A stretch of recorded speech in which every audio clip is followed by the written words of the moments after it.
muito obrigado pela oportunidade, Vic. Gostaria de agradecer à comissão organizadora por essa oportunidade. O nosso projeto ele tem a ver com a emissão de gases de efeito estufa em áreas de cana-de-açúcar, sob diferentes manejos, diferentes cenários de produção. E o enfoque principal, desde o início, foi essa questão da conversão das áreas de cana queimada para cana crua.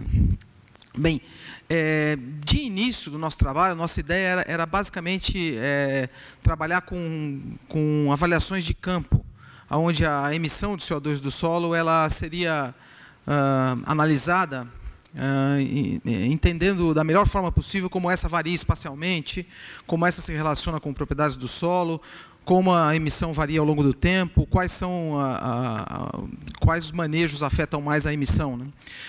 Mas, ao longo do projeto, nós tivemos uma oportunidade muito boa aí de interagir com o pessoal do INPE, coordenado pelo professor Bernardo Rudolph, do CANASAT. Então, eu gostaria de iniciar a apresentação falando um pouco sobre os inventários de emissão que nós temos produzido, que se baseiam muito numa facilidade que você tem na internet, chamada CANASAT, em que você consegue, a partir dessa facilidade, monitorar desde 2006, ano após ano, o status das áreas de cana-de-açúcar do estado de São Paulo, a partir de como que elas foram colhidas, né? Se elas foram colhidas sob queima ou sem queima. Certo? Então, você tem aqui um trabalho recente que Luciano Perillo está realizando, até ele está expondo um post dele amanhã aqui, o que está acontecendo em termos de cana crua e cana queimada no estado de São Paulo. Esse é o status da colheita de 2006 até 2012. Né? Então, como vocês podem ver, em 2006, você tinha aí da ordem de 34% das áreas colhidas sem queima, mecanicamente, na chamada cana crua, onde grandes quantidades de palha são deixadas na superfície do solo após a colheita. E naquela época, em 2006, da ordem de 66% das áreas eram colhidas sob queima. Veja que hoje em dia, isso é muito diferente, tá certo? Você tem aí da ordem de 70% das áreas, até um pouco mais que isso, sendo colhidas sem queima no estado de São Paulo. E 27% em 2012, 27,4% colhidas por queima, onde você tem aí da ordem ainda de 1.200.000 hectares que estão sendo colhidos. Você pode ver aqui ainda sob queima no estado de São Paulo, nos dias de hoje. Tá certo? Bom, esses inventários de emissões, eles fazem uso de metodologias do IPCC, são metodologias específicas para você inventariar as emissões de gases de efeito estufa na agricultura. E aqui eu passo uma tabela com alguns valores, só para vocês terem uma ideia aí de quanto que seria a emissão em CO2 equivalente por exemplo, litro de diesel que se utiliza, tá certo? A gente usa um fator de emissão aí na ordem de 3,13 quilos de CO2 equivalente por litro de diesel. Isso leva em conta também as emissões da produção e do transporte e os outros insumos todos, tá certo? Então, a partir de um cenário de produção hipotético, você sabendo aí quanto que você tem. Bom, primeira coisa, se você está queimando o canavial ou não, tá certo? E quanto de massa você está queimando. E também sabendo de quanto as operações que você tem, mecânicas, e maquinário, óleo diesel você gasta, quanto de fertilizante que você está usando, calagem, você consegue então inventariar e fazer uma ideia das emissões de gases de efeito estufa nesses diferentes cenários, tá certo? As últimas estimativas que nós temos, né, no trabalho de Luciano também, sobre as emissões de gases de efeito estufa nas áreas de cana-de-açúcar do estado de São Paulo, elas são apresentadas nesse gráfico, tá certo? Como vocês podem ver, essas emissões são dadas em gigagramas de CO2 equivalente por ano. Então, tudo que tem de CO2, no caso aí, metano e óxido nitroso, é transformado em CO2 equivalente. Então, note que no caso do tratamento de soqueira da cana crua, você tem um aumento muito grande das emissões nos últimos anos, de 2006 a 2012, essa parte mais negra do gráfico, tá certo? Isso muito por conta do aumento das áreas de cana crua nos últimos anos, né? Enquanto que o tratamento de soqueira nas áreas de cana queimada, você tem as nossas estimativas apontam para uma redução dessas emissões, muito por conta da diminuição da área de cana queimada que tem ocorrido no estado de São Paulo nos últimos 6 anos. Né?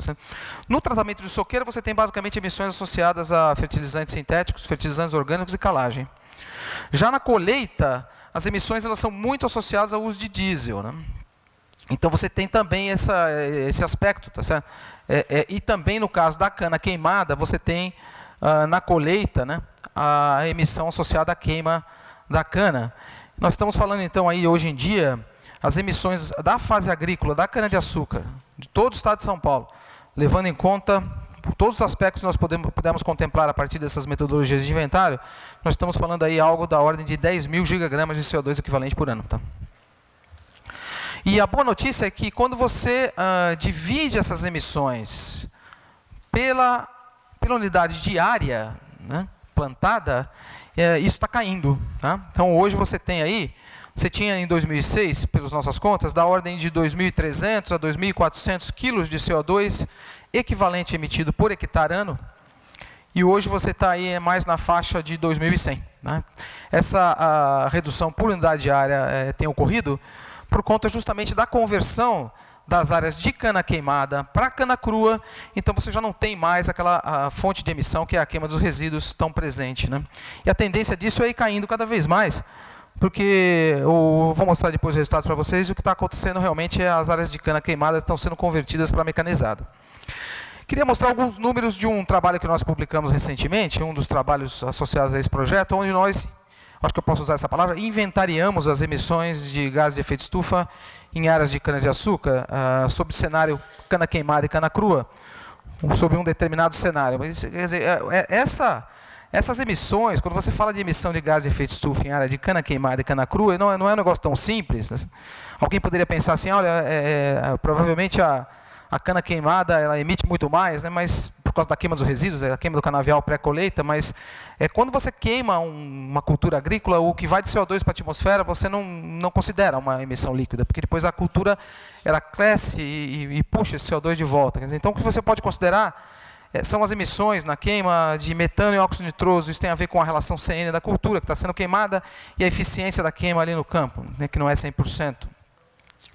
Por outro lado, quando você fala de uma área, por exemplo, de cana crua, ela, por causa justamente da colhedora, você tem um uso de diesel e óleo diesel maior. Tá certo? E você também, no geral, quando você converte de cana queimada para cana crua, para você manter os mesmos níveis de produtividade, você tem que usar mais fertilizante sintético. Então, ali você está emitindo um pouco mais, por conta dessas duas fontes, e eu vou mostrar alguns números para vocês. Agora, um outro aspecto que é crucial nessa história, e depois eu vou fazer uma ponte aí com os dados de campo e as medições de emissão de CO2 do solo que eu tenho, está relacionado com a questão do sequestro de carbono no solo. Existem metodologias que nos permitem, e a gente também consegue na literatura puxar alguns artigos que mostram que quando você, no geral, converte áreas de cana queimada para cana crua, há um pequeno, modesto aumento nos estoques de carbono do solo, que são muito significativos em termos do manejo, do balanço de gases de efeito estufa. Qualquer 300 quilos a mais de carbono por hectare ano que você incorpora no solo, que é muito pouco em frente ao estoque de carbono que você tem ali em 30, 40 centímetros, isso já equivale a 1.100, 1.200 quilos de CO2 equivalente. Então, assim, o resultado que eu vou mostrar para vocês vai apontar assim, para emissões realmente maiores nas áreas de cana queimada, por hectare do que cana crua nesse cenário aí em que eu estou rodando. Né? As fontes de emissão nesses inventários são agrícolas e você também tem o diesel, né, que você está usando no maquinário. Né? E, por exemplo, nessa simulação desse primeiro trabalho, um dos primeiros que nós fizemos, né, que na época eu nem acreditava muito nisso, o meu aluno quando propôs para mim, eu fiquei pensando, eu estou fazendo só umas simulações aqui, né, eu nem achava que isso era, assim, foi um erro de minha parte, né, mas eu não achava que isso era ciência, mas eu ficava meio assim. Mas depois eu vou mostrar para vocês que tem uma riqueza muito grande, né, nessas simulações. Né. Então esse primeiro cenário, ele tenta reproduzir assim, o que mais rola nas áreas de cana-de-açúcar. Você veja que você tem uma dose, a gente está supondo uma dose maior de fertilizantes sintéticos aplicados em termos de nitrogênio por hectare ano, crise de nitrogênio na cana crua do que na cana queimada. E também aqui você tem uma litragem maior de diesel, né? Bem maior de diesel na cana crua do que na cana queimada. O resto, em termos de calagem, torta de filtro, que são os fertilizantes orgânicos, né? E vinhaça, a gente supõe aqui as mesmas doses, né? Então, isso destrincha mais ou menos as emissões por fonte, quando você compararia esses dois cenários, né? Onde você tem basicamente aí diferenças em termos de queima ou não queima, cana queimada, que é o mais escuro aqui, e cana crua, e também diferenças em termos de litragem de diesel e uso de fertilizantes sintéticos, né? Então, veja que no caso do cenário cana queimada, a maior fonte que você tem aí, por volta de 1.100 kg por hectare ano de CO2 equivalente, vem da queima do canavial. Em segundo lugar, você tem fertilizante sintético. Já no cenário cana crua, você teria uma emissão maior em termos de CO2 equivalente. Isso aí vai na forma de N2O, mas eu estou transformando em CO2 equivalente, associado ao uso de fertilizantes sintéticos, e uma segunda fonte devido ao diesel. Então, quando você soma tudo, dá esses números aqui, né, que eu já tinha apontado para vocês antes, né? 2.800 aproximadamente contra 3.100 cana crua versus cana queimada. Sequestro de carbono do solo, tá certo? Essa é uma grande questão, né? Veja que esse número aqui, de 1.173 quilos de CO2 equivalente por hectare ano, equivale a um acúmulo de carbono na faixa de 320 quilos de carbono por hectare ano. É muito modesto, essas áreas têm da ordem de 40 mil quilos, 40 toneladas de carbono. Isso é um acréscimo muito pequeno, mas é o que nós conseguimos buscar na literatura, tá certo? Em que foi medido. Então, se você subtrair e abater essas emissões negativas, né, que seria do sequestro de carbono do solo, aí sim o cenário cana crua ficaria muito mais favorável. Quer dizer, ao invés de você ter uma diminuição de 300 quilos, 320 quilos de CO2 de um cenário para o outro, numa conversão cana queimada, você tem uma diminuição muito maior nessas emissões, tá certo? Por conta do sequestro do carbono do solo. O sequestro de carbono do solo ele é tão poderoso, tá certo? Que desculpa. O sequestro de carbono do solo é tão assim poderoso que, veja, esses 2.793 quilos de CO2 equivalente por hectare ano, que é tudo que emite associado a fertilizante sintético, diesel, veja que você está levando em conta, inclusive, os fatores de emissão que vêm da produção do fertilizante sintético e aquilo que é aplicado no campo, calagem, queima de resíduos. Esse valor, chegando próximo a 3.000 quilos de CO2 equivalente, ele poderia ser compensado com 760 quilos de carbono acumulados no solo todo ano, o que é muito pouco. A cultura da cana, ela puxa da ordem de 100 toneladas de CO2 na sua fotossíntese, o que incorpora na sua fitomassa 30 mil quilos de carbono. Quer dizer, então, 760 quilos de carbono é 2, 3%. Tá certo? Então, é muito pouco daquele carbono que está ali na forma de raízes da cana, palhada, né, na fitomassa. Se isso ficasse no solo, já compensaria todas as emissões associadas ao uso de diesel, fertilizante sintético e todas as outras possíveis emissões de gás de efeito estufa associadas à produção de etanol, por exemplo. Tá certo? Bom, e aí a coisa começa a ficar um pouco mais complexa, né, quando você começa realmente a rodar outros cenários. E existem diversos cenários em que a cana-de-açúcar é produzida. Por exemplo, ela pode ser produzida num cenário de cana queimada com preparo do solo convencional. Ela pode ser produzida, por exemplo, cana crua com preparo do solo reduzido, onde você usa menos diesel, por exemplo. Ou ela pode rodar a cada 5, 6 anos com uma rotação de cultura crotalária, onde naquele ano você não precisa fertilizar, você usa os resíduos daquela cultura como um fertilizante natural. Então, quando você começa a rodar isso tudo, tá certo? Aí você começa a ver que realmente existe uma ciência e uma coisa interessante por trás desses cenários. Quando você simula eles, você vê que você tem diferenças muito grandes e que é possível você produzir, quando você leva em conta também o sequestro de carbono no solo, a gente tem metodologias para isso. Tá? Você pode produzir com emissões metade do que um cenário mais convencional, onde você teria a queima da cana e um preparo convencional do solo mais agressivo, sem rotação de cultura. Tá certo? Eu chamo a atenção para esse artigo que está saindo em breve. Esse aqui a gente mandou para uma revista de um impacto maior, mas acabou saindo, vai sair agora nessa, que também é uma boa revista, onde nós partimos da hipótese de que esse é um mapa das áreas de cana-de-açúcar, diferenciando o status de colheita cana queimada e cana crua em 2011, final de 2011. Tá? Então, nós partimos dessa hipótese que toda a área de cana queimada, em início de 2012, começaria a ser convertido para cana crua. E aí nós tivemos que supor 3 taxas de conversão. Tá? Então, isso aqui é o que realmente está acontecendo, né, no estado de São Paulo, de 2006 a 2012, aqui em azul. Né? E nós partimos para 3 hipóteses, com 3 taxas de conversão diferentes. Uma que todos esses 1.270.000 hectares seriam convertidos para cana crua em em 2, 3 anos, né, para atingir o protocolo, que tem uma lei estadual aí que prevê que isso vire tudo cana crua, que isso continue numa mesma toada que tem acontecido, que seria essa segunda taxa aí, de uma conversão da ordem de 160 mil hectares, 170 mil hectares por ano de cana queimada para cana crua, ou uma terceira taxa, tá certo? E que tipo de conversão, né? Você pode converter de cana queimada para cana crua, mas a cana crua ela pode ter também diferentes cenários, né? Então aqui nós estamos supondo 2 cenários de conversão também, um cenário de conversão que é cana crua com preparo convencional, sem uma rotação de cultura, como crotalária uma vez a cada 6 anos, e um outro cenário S2, que seria já um cenário com preparo reduzido e uma rotação com crotalária, onde naquele ano, uma vez a cada 6 anos, você não precisa aplicar fertilizante sintético. Isso também tudo resulta em pegadas, em emissões inferiores de gases de efeito estufa. Então, como vocês podem ver, nesse primeiro cenário, cana queimada, você tem aqui uma grande emissão, que é devido simplesmente à queima dos resíduos, né? Depois você tem uma segunda fonte de emissão, que seria o uso associado ao uso de fertilizante sintético, o que acaba sendo um pouco maior no cenário S1, quando você converte para cana crua, mas é um pouco menor depois no cenário S2, porque ali você tem, uma vez a cada 6 anos, uma rotação com crotalária e você não precisa aplicar fertilizante sintético. Então você tem uma riqueza realmente muito grande, né, nesses cenários de emissões e nessas emissões, quando você compara esses diferentes cenários. E esse resultado é um resultado importante, é o resultado final desse artigo, onde nós calculamos o acumulado de emissão evitada de 2012 até 2050.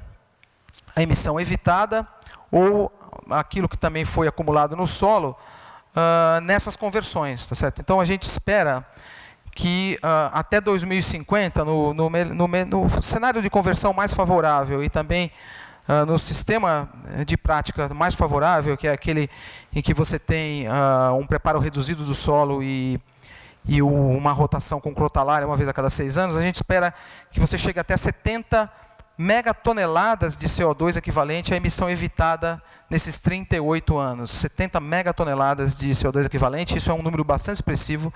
O Estado de São Paulo ele tem metas de redução das suas emissões para os próximos anos. Para vocês terem uma ideia, isso equivale a mais da metade da redução das emissões previstas pelo Estado de São Paulo, poderia ser atingida somente com uma mudança do cenário de produção de cana-de-açúcar para um cenário mais favorável. Tá certo? Bom, eu quero chamar a atenção aqui de uma coisa importante, quer dizer, desse potencial de emissão evitada, 60% vem do acúmulo de carbono do solo. O acúmulo de carbono do solo, ele é feito a partir de uma metodologia do IPCC que prevê que quando você muda para um sistema de manejo, que você mantém muita palha na superfície, que é o caso quando você converte cana queimada para cana crua, você tem um aumento no estoque de carbono do solo em 20 anos em 11%. O que é muita coisa, tá certo? Em termos de CO2 equivalente. E quando você muda o sistema de preparo também, de convencional para reduzido, você também tem um fator de sequestro que você pode supor para 20 anos. Tá? Por isso que a gente tem que ir até 2050. Então, quer dizer, essa questão do que está acontecendo com o carbono do solo é a questão segunda, vamos dizer assim, do nosso projeto, porque é a questão mais forte do nosso projeto, que tem a ver com as emissões de CO2 do solo, que é o que a gente realmente mais faz, mais estuda, mais tempo estuda. Mais de 15 anos que a gente vem estudando essas emissões em áreas agrícolas em nossa região, que são fundamentalmente de cana-de-açúcar. Né? Aí eu não sei se vocês têm familiaridade com essas emissões de CO2 do solo, mas é um valor assim de emissão de 2 micromol metro quadrado segundo, que é uma emissãozinha meia boca, não é um negócio assim muito, muito forte não. Tá? Quanto que equivale isso em termos de um mês e um ano? Tá certo? Vocês terem uma ideia, uma emissão de 2 micromol de CO2 metro quadrado por segundo vem do solo por hectare 27 toneladas de CO2 para a atmosfera por ano. 27 mil quilos de CO2, é muita coisa. Tá certo? Nós estamos falando aí de tudo de emissão de gases de efeito estufa, diesel, associado a diesel, né? 2 mil, 3 mil quilos do solo, tranquilamente vai aí 30 mil quilos para a atmosfera naquele ano. Mas isso porque o solo também recebe, certo? Isso porque a cultura também puxa isso, tá? Na forma de fotossíntese, se incorpora na fitomassa, ficam os resíduos, isso vai de volta para a atmosfera. Mas, quero lembrar, se você tiver uma diminuição na emissão de CO2 do solo em 10%, isso já é o suficiente para você manter no solo Se você tiver uma diminuição em 10% nessa emissão, isso já é suficiente para você manter no solo 700, 800 quilos de carbono por ano, a mais por ano. Então, a emissão de CO2 do solo é um aspecto extremamente importante. O que está acontecendo em termos de aumento ou diminuição no estoque de carbono do solo? E aí eu colocaria para vocês duas teorias. Quando se converte de cana queimada para cana crua, você tem então um aumento, teria um aumento no estoque de carbono do solo, porque bom, você tem os resíduos na superfície, grandes quantidades de resíduos, chega a ser 15 toneladas de resíduos na superfície do solo, por hectare ano são deixados nessa colheita, e isso vai acabar incorporando no solo na forma de carbono. Uma outra hipótese, que é a que eu tenho trabalhado mais, e com os experimentos de campo, ela prevê que, de alguma forma, a presença dos resíduos na superfície do solo diminui as emissões, que é o que eu acredito mais. Tá certo? Então, para isso, a gente tem que entender como é que processa essa questão da emissão do CO2 do solo. Eu trabalho com um modelo conceitual que prevê que essa emissão ela vai depender de dois aspectos, né? Da quantidade de carbono que você tem ali e também de um fator de decaimento que depende, basicamente, da temperatura do solo, da umidade do solo, da oxigenação. A argila ela pode proteger a matéria orgânica fisicamente e também quão lábil é o carbono que você tem ali, tá certo? O oxigênio, a oxigenação que você tem no interior do solo vai depender também da umidade, porque se a sua porosidade do solo ela for mais livre, você vai ter uma oxigenação maior, se você tiver menos umidade. Então, a umidade do solo é uma coisa extremamente importante nesses estudos. Né? A umidade do solo ela pode jogar a favor das emissões, porque o micróbio aumenta a sua mobilidade com a umidade, mas também pode jogar contra, porque quanto maior a umidade, menor a oxigenação, e aí as emissões são reduzidas. Esse é um resultado experimental de um dos experimentos que nós rodamos, e que mostra que isso acontece quando você tem uma certa sorte, né, e distribui os seus pontos no campo de uma forma favorável, e monta o seu experimento de uma forma favorável. Isso mostra bem a dependência que a gente tem. Quanto maior a quantidade de carbono no solo, Soil Organic Matter, aqui seria o primeiro gráfico, maior as emissões. A porosidade livre de água também, quanto maior ela, maior as emissões, porém a relação CN, a relação é negativa. A metodologia nossa se baseia nesses Lycors, né? Você tem uma câmera de solo que ela tem 10 centímetros de diâmetro, e ela acopla um colar de PVC que nós colocamos em centenas de pontos na superfície do solo. Nós rodamos esses experimentos em áreas de cana queimada, cana crua, isso aí na nossa região a gente encontra isso lá. Montamos gradeados com centenas de pontos e comparamos como que a emissão varia espacialmente, como ela varia ao longo do tempo, como ela se relaciona com as propriedades do solo. E o que nós temos observado é que, no geral, as emissões nas áreas de cana crua são inferiores à cana queimada. Tá certo? Às vezes nós temos que montar alguns gradeados que levam em conta também a variabilidade espacial. Então, você tem uma anisotropia nesse gradeado que é interessante. A gente está investigando, às vezes mais um resultado em vários experimentos, o que acontece é que a emissão se relaciona positivamente com a porosidade livre de água. Temos rodado experimentos onde a presença ou não da palha na superfície do solo ela tem sido estudada. No geral, quando você tira a palha da superfície do solo, as emissões aumentam por si só. Alguém poderia... A gente faz chuva, inclusive lá, faz chover se precisar, tá certo? Porque como é muito seco, tem certas épocas do ano que a gente tem que fazer chover. E a gente consegue perceber que é uma relação entre umidade e a presença ou não de palha. Quer dizer, os experimentos de campo que nós rodamos, nós tiramos a palha com a mão, se necessário, passamos o preparo do solo, medimos a emissão induzida pelo preparo, com palha, sem palha, tá certo? E o que a gente tem observado é que quando você prepara o solo, você tem uma emissão tão grande de quando você tira a palha. Entende? Sem o preparo. A simples retirada da palha da superfície do solo resulta num aumento da emissão. E tão grande quanto quando você prepara o solo, que é uma coisa que a gente também já estuda há muito tempo. Tá certo?